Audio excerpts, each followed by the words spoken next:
Chapter 10, Southern Sudan, 2008. The men finished their meeting. They all stood and walked past Naya's house. Naya joined the crowd of children following them. A few minutes' walk beyond her house, there was a tree.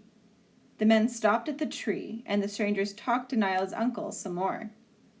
There was another tree some 50 paces past the first one.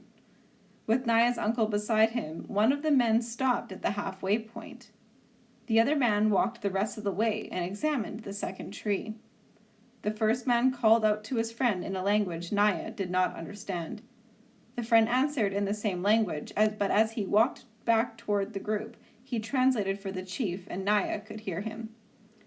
"This is the spot, halfway between the two largest trees. We will find water there." Naya shook her head. What were they talking about? She knew that place like the back of her own hand. It was there, between two trees, in the village sometimes gathered to sing and talk around a big fire. There wasn't a single drop of water in that spot, unless it was raining. Southern Sudan, 1985. Salva reached for his gourd.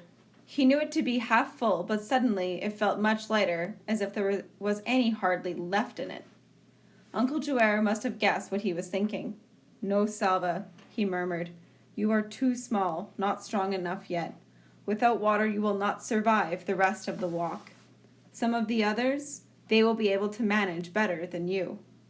Sure enough, there were now 3 women giving water to the men on the ground. Like a miracle, the small amounts of water revived them. They were able to stagger to their feet and join the group as the walking continued. But their 5 dead companions were left behind. There were no tools with which to dig, and besides, burying the dead men would have taken too much time. Salva tried not to look as he walked past the bodies, but his eyes were drawn in their direction. He knew what would happen. Vultures would find the bodies and strip them of their rotting flesh only until the bones remained. He felt sick at the thought of those men, first dying in such a horrible way, and then even having their corpses ravaged. If he were older and stronger, would he have given water to those men? Or would he, like most of the group, kept his water for himself? It was the group's 3rd day in the desert. By sunset, they would be out of the desert, and after that, it would not be far to the Tang refugee camp in Ethiopia.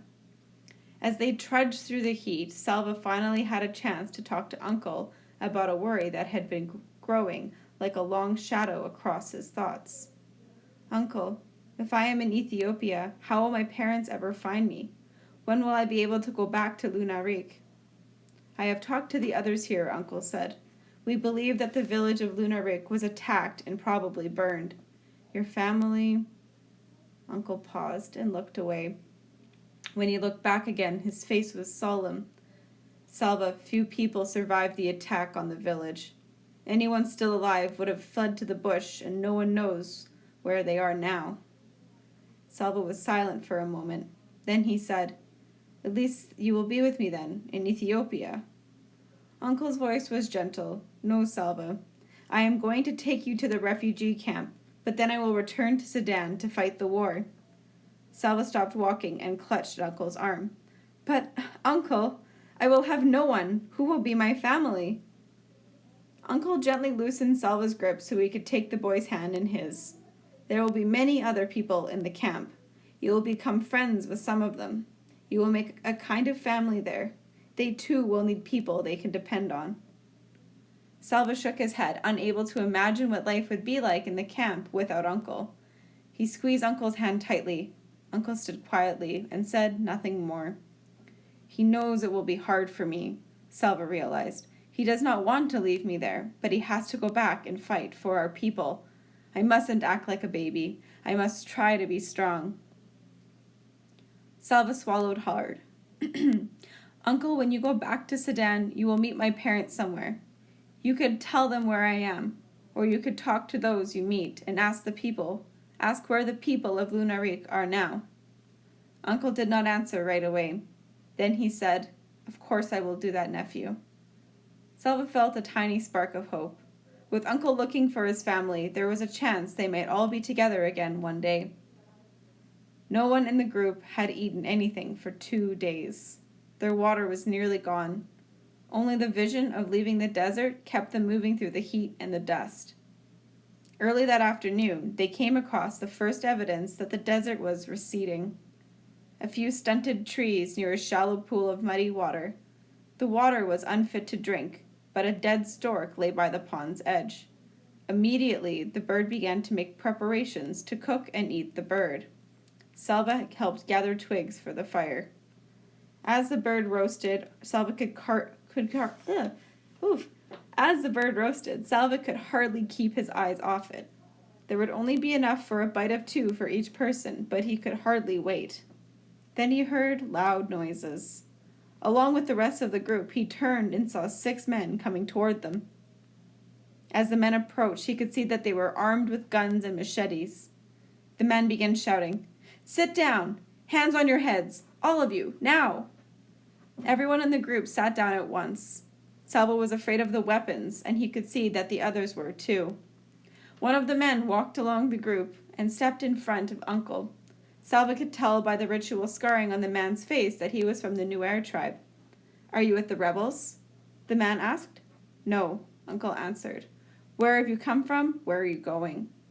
"We have come from the west of the Nile," Uncle said. "We are going to Etang, the refugee camp." The man told Uncle to get up and leave his gun where it was. 2 of the other men took Uncle to a tree several yards away and tied him to it. Then the men moved among the group. If anyone was carrying a bag, the men opened it and took whatever was in it. They ordered some people to remove their clothing, and they took that too. Selva was trembling.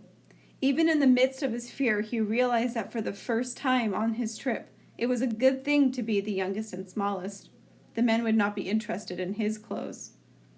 When the men finished their looting, they picked up Uncle's gun. Then they walked to the tree where Uncle was tied up. "Maybe they will leave us alone now that they have robbed us," Selva thought.